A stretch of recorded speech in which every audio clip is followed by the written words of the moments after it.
kusina, di ba? Kahit walang pa-order, gumawa siya ng tinapay. Kasi nga, di ba, kailan ba yun nung Monday ata yung, Sunday pala, Sunday ba yung unang snow? Basta may mga pasno-pasno kasi, kaya ayun. Dahil sa sobrang lamig, buti na lang din nung Monday, snow. Tuesday, snow din, Ngayon, umano na talaga siya kasi nga, baka sobrang lamig-lamig. Well, paggawa ko nga nito ng tinapay. As in, sobrang lamig. Kasi nga wala yung amo kong mautusan kung i-on yung electric heater ko doon. Kasi nga siya naman ang inuutusan ko pag maagang gumigising ba.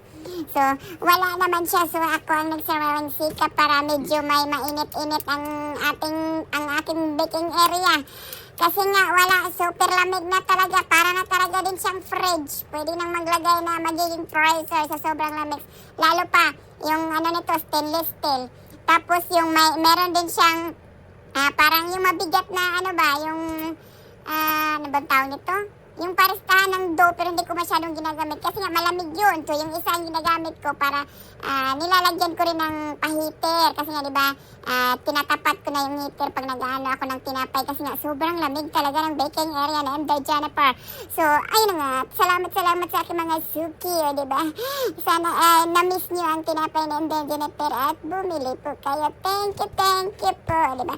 Ang ginawa naman niya yung ito nga may ube bread, may Spanish, tsaka may pandikoko, diba?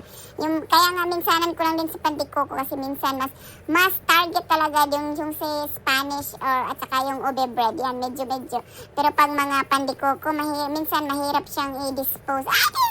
Yung bang bibili ba, mas marami pang bibili ng Spanish bread kaysa pandikoko. Sa akin lang, yung iba naman gusto yung pandikoko. Pero yung iba naman kasi mostly din, yung Spanish bread talaga ang gusto nila. Ayaw nila ng mga coconut.